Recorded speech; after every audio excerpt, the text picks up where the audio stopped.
સૌને વંદન। શ્રી માતૃછાયા કન્યા વિદ્યાલય આયોજિત ઓનલાઈન એજ્યુકેશનમાં હું હરી ગઢવી આપને આવકારું છું।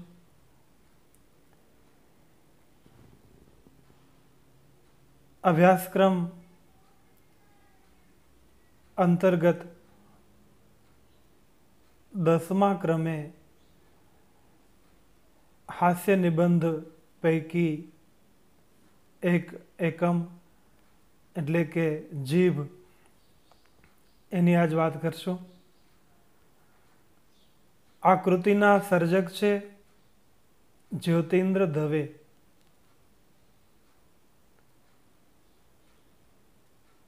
સૌથી પહેલા જ્યોતિન્દ્ર શબ્દ એની જોડણી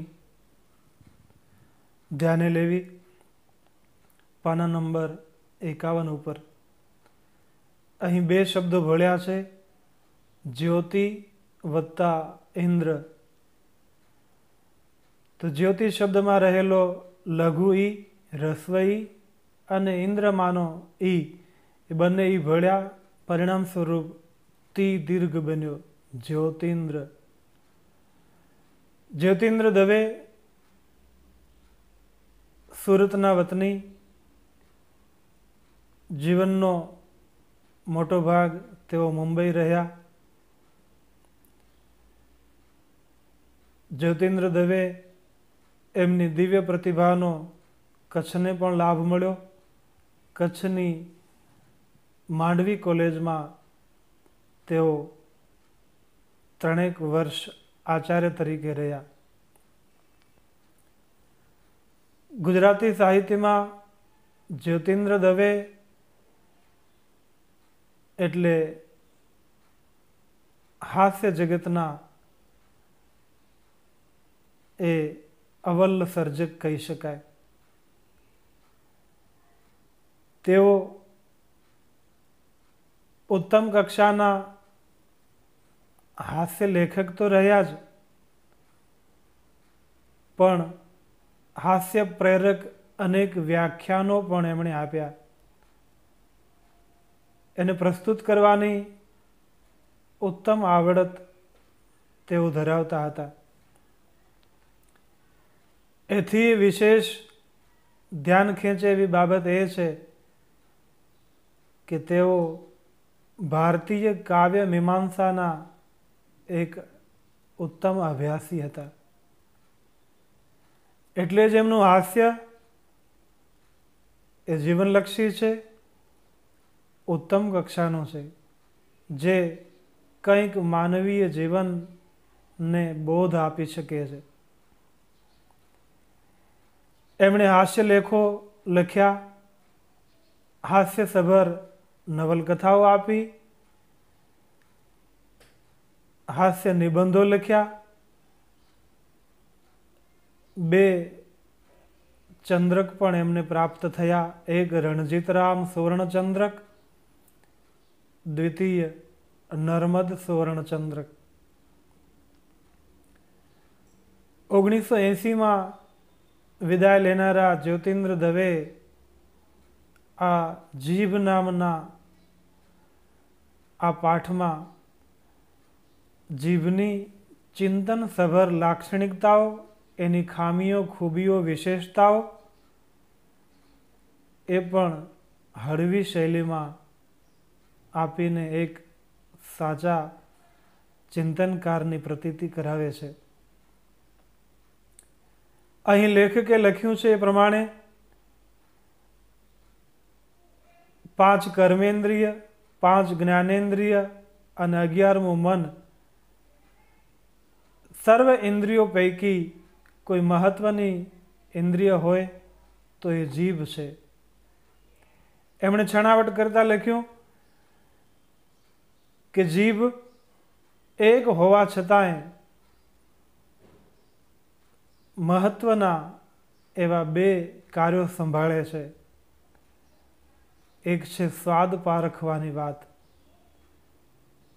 જીભને સ્વાદેન્દ્રિય કહેવાય। જીભ માટે જીહવા, જીભ, રસના એવા સમાનાર્થી શબ્દો પણ સાહિત્યમાં મળે છે. જીભનું પ્રથમ કામ છે સ્વાદ પારખવાનું. બીજું કામ છે એ વાણી રૂપી ઉચ્ચાર શબ્દ એ અધિકાર પણ જીભને જ મળ્યો છે.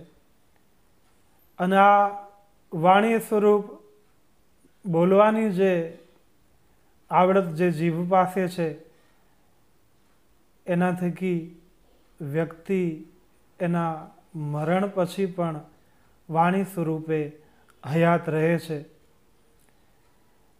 રસ વિષયક અધિકાર એ તો જીભને મળ્યો જ છે. સાથે સાથે એ ઉચ્ચાર શક્તિના કારણે પણ એ મહત્વની છે. જીભ એ વ્યક્તિના સંસ્કારનો પરિચય છે. ઘણા લોકો ઉત્તમ કક્ષાનું જીવતા હોય છે. એની પાસે કઈ વાત બોલવી કઈ વાત ન બોલવી એક વિવેક હોય છે. એક બાત હૈ કહન કી એક કહન કી નાહી. ઘણી વાત સાર્વજનિક હોય અને ઘણી વાત એને લાયક વ્યક્તિ મળે ત્યારે જ મોઢું ખુલે. તો આ છે બુદ્ધિથી જીવનારા વિવેકી માણસોનો વિવેક. એ જીભ એનો પરિચય બની જાય છે. તો આ પાઠ ચિંતન સભર છે. જીભ દ્વારા વ્યક્તિની તંદુરસ્તી, એની નીતિ રીતિ, એનો ધર્મ એ મૂર્તિમંત થાય છે. કેટલાકની જીભ કાતરનું કામ કરે છે. કેટલાકની જીભ સોયની ગરજ સારે છે. લેખક એક ગજબનો તર્ક મૂકે છે કે જો સતત જીભ સાથે ન રાખવી પડત, એટલે કે એને જો છૂટી કરી શકાતી હોત તો કજિયો કંકાસ ગાળાગાળી મારામારી વખતે અગર જો જીભ ન હોય તો વ્યક્તિ મોટી નુકસાનીમાંથી બચી શકે. બીજો તર્ક મૂક્યો, જીભની જો અદલા બદલી થઈ શકતી હોત તો આ ધર્મના વાડાઓ આપોઆપ સમાપ્ત થઈ ગયા હોત. રામ રહીમ ગોડ એ એકતામાં ભળી ગયા હોત. માનવ સર્જિત જે વેદ એ ખતમ થઈ ગયા હોત. તો આ નિબંધમાં હળવાશ છતાંય ગંભીર ચિંતનવાળું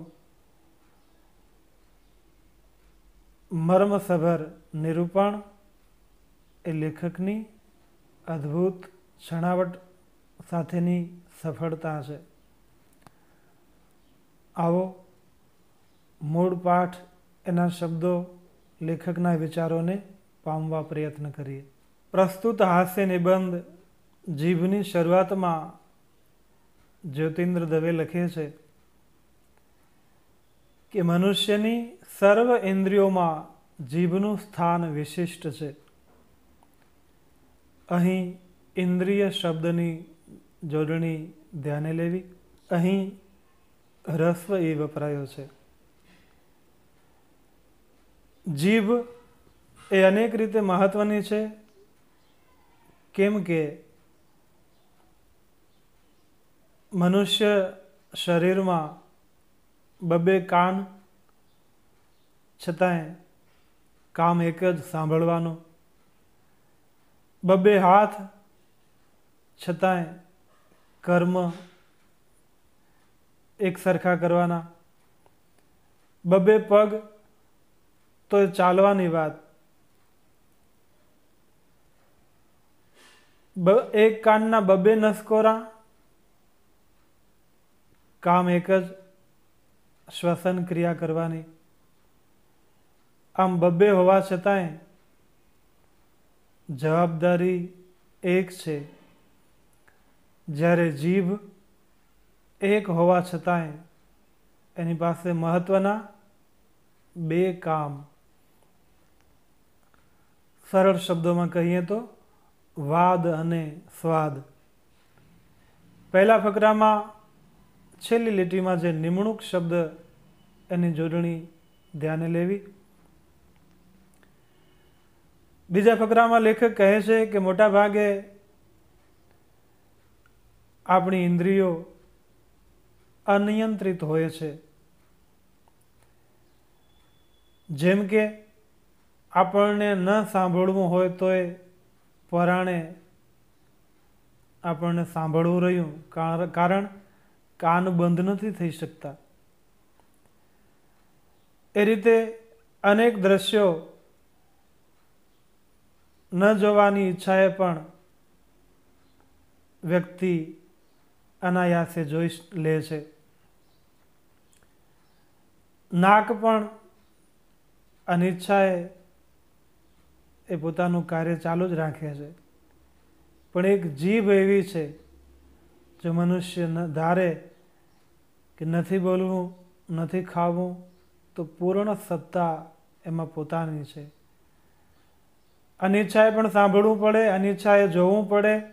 શ્વસન ક્રિયા નાક અનિચ્છાએ પણ અનાયાસે કર્યા કરે. પણ જીભ એક એવું તત્વ છે કે જેમાં વ્યક્તિની સ્વતંત્રતા મહત્વની છે.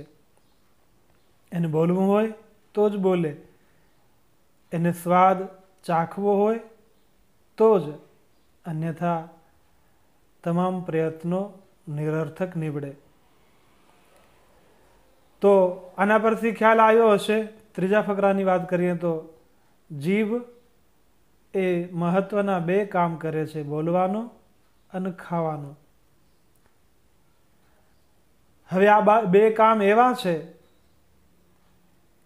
કે લગભગ દુનિયાના મોટામાં મોટા કહી શકાય એ પૈકીના આ બંને છે. આનાથી વધારે મહત્વના અન્ય કાર્યો કદાચ ન પણ હોઈ શકે. જીભ વાટે અભિપ્રાય દ્વારા પોતાનો મત વ્યક્ત કરીને, વચન આપીને મર્યા પછી પણ વ્યક્તિ અમર હોય છે. તે રીતે સ્વાદની બાબતમાં પણ વ્યક્તિ અમર છે. કેમ કે 12મું, વરસી, શ્રાદ્ધ આ બધી વિધિઓ દ્વારા પણ અવસાન પામેલી વ્યક્તિના રસાસ્વાદની અભિલાષાને પણ સંતોષવાની આપણી પાસે એક પરંપરા છે. એટલે જીભ બંને રીતે અમર છે. પછીના ચિંતનમાં લેખક જણાવે છે કે બીજી ઇન્દ્રિયો એવી છે કે વ્યક્તિ જેમ વૃદ્ધત્વને પામે તેમ એ ઇન્દ્રિયો શિથિલ થતી જાય. આંખ ઓછું જોઈ શકે, મગજ પણ નિર્બળ બની જાય. પણ જીભ એવી છે કે જેમ જેમ જૂની બને, જેમ જેમ ઘરડી બને, તેમ વધુને વધુ સક્ષમ બને. જીભને રસાસ્વાદનો અધિકાર મળ્યો છે,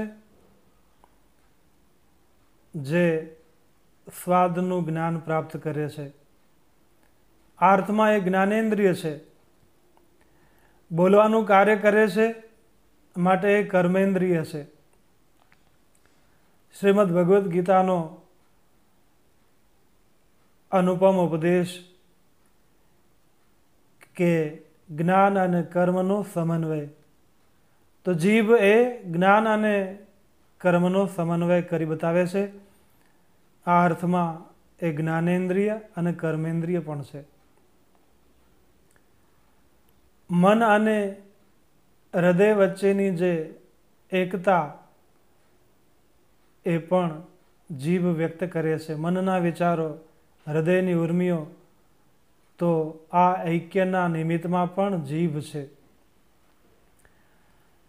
અનેકવિધ મહત્વના કાર્યો સંભાળતી જીભ એ તત્વજ્ઞાનના કોયડાઓનો ઉકેલ પણ આપે અને પ્રિયતમના સાનિધ્યમાં અથવા પ્રિયતમાના સાનિધ્યમાં એ જીભ પ્રેમભર્યા શબ્દો પણ ઉચ્ચારે. અહીં લેખકે પાના નંબર 52 પર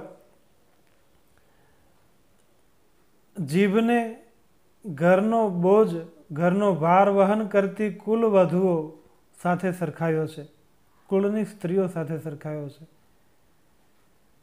જેમ કુળની સ્ત્રીઓ, કુલ વધુઓ, વધુ શબ્દની જોડણી ધ દીર્ઘ હશે. કુલ વધુઓ જેમ ઘરનો તમામ બોજ, ઘરની જવાબદારી નિભાવે, ઓઝલ પડદામાં પણ રહે, સ્વચ્છતાથી માંડીને રસોઈ સહિતની બધી જ જવાબદારી નિભાવે, તેમ જીભ પણ જીવનલક્ષી મોટાભાગની જવાબદારી નિભાવે છે. અને કુલ વધુ જેમ મોટાભાગે ઓઝલ પડદામાં રહે, અદ્રશ્ય રહે, તેમ દરેક મહત્વના કામમાં જીભ જવાબદાર હોવા છતાં પણ પોતે તો ત્યાં અદ્રશ્ય જ હોય છે. એટલે આ રીતે એક કુલ વધુને શોભે એવું દાયિત્વ જીભ નિભાવે છે. ત્યાર પછી વાત કરી કે જીભમાં દર્દ અને દવા બંને આપવાની ક્ષમતા છે. શેરમાં કહેવાયું છે તેમ, તુમ હી ને દર્દ દિયા હૈ, તુમ હી દવાઈ દેના. દર્દ પણ એ દે, ઘાયલ પણ એ કરે, કોઈને અપમાનિત કરીને કઠોર વચન દ્વારા અને કોઈને આશ્વાસન હિંમત આપીને પ્રાયશ્ચિત સ્વરૂપ એ દવાઈ પણ જીભ જ આપે છે. માટે જીભ એ દર્દ અને દર્દની દવાઈ બંને આપવા માટે સમર્થ છે. જીભ વિશેના ચિંતનને આગળ ધપાવતા લેખક જ્યોતિન્દ્ર દવે કહે છે કે ઘરમાં કોઈ પુરુષ પાત્ર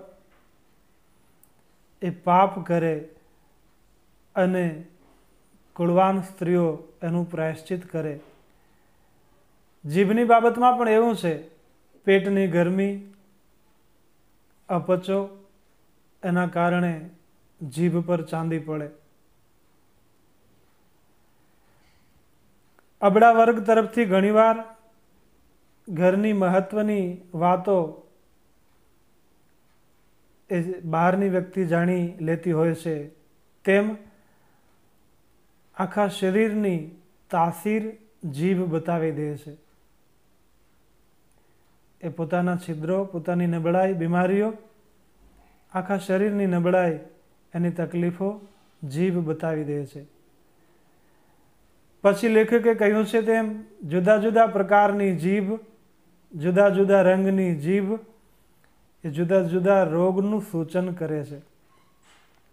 જેમ કે એકદમ ફીકી, સફેદ, નરમ, પહોળી, અસ્થિર એવી જીભ પાંડુ રોગનું સૂચન કરે છે. ભૂરાશ પડતી જીભ એ છાતીના દર્દ દર્શાવે છે. છારીવાળી અને રતાશવાળી જીભ અપચો અને પેટના રોગનું સૂચન કરે છે. મુખ બહાર કાઢેલી જીભ જો સ્થિર ન રહી શકે તો આયુર્વેદ અનુસાર એ વ્યક્તિ નશો કરતી હોય એમ કહી શકાય. પછી મુખ બહાર કાઢેલી જીભ એક બાજુથી બીજી બાજુ તરફ જો હલાવી ન શકાય તો એ પક્ષાઘાત એટલે કે લકવાની નિશાની ગણાય છે. આમ જીભ એ દેહના એટલે કે શરીરના અનેક દર્દને ખુલ્લા પાડે છે. એટલું જ નથી, વગર માગે ગામ, જાતિ ઇત્યાદિ માહિતી પણ જીભ આપે છે. જીભ વાટે વ્યક્તિની જ્ઞાતિ પણ પરખાય છે. બ્રાહ્મણ, ક્ષત્રિય, વૈશ્ય, શૂદ્ર આ ભેદ જીભ સ્વયં કહી બતાવે છે. જેની જીભ ભયંકર શાપ આપી શકે તે બ્રહ્મર્ષિ. જેની જીભ વેદ મંત્રોનો ઉચ્ચાર કરે એ બ્રાહ્મણની જીભ. જેની જીભમાં વિરસની વાતો હોય, કસુંબા પાણીની વાતો હોય એ ક્ષત્રિયની જીભ. પૈસો જોઈ અને જેની જીભ ભીંજાય એ વૈશ્યની જીભ. અને મૌન રહી હુકમ, મા બાપ આવા ઉચ્ચાર કરનારી જીભ એ શૂદ્રની જીભ છે. જો કે સાંપ્રત સમયમાં આ વ્યવસ્થા ભૂંસવાતી જાય છે અને એક નવી વ્યવસ્થા અસ્તિત્વમાં આવી છે. લેખક કહે છે તેમ નિમ્ન કક્ષાના શબ્દો જીભ વાટે ઉચ્ચાર થતા હોય. જેની જીભ ઉત્તમ પ્રકારની વાનગીઓનો રસાસ્વાદ કરતી હોય એ આજના સમયમાં ઉત્તમ વર્ગના મનુષ્યની ગણનામાં. જેની જીભ મા બાપ, સરકાર આવું બોલે, દિવસમાં એકાદ વાર જમવાનું મળે એ નિમ્ન વર્ગ. રજા બજા નહીં મળે સમજ્યા.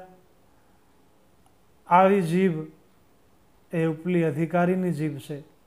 તમારા પગારમાં 10% કાપ મૂકવામાં આવશે. આ ઉચ્ચાર એ અધિકારીની જીભ છે.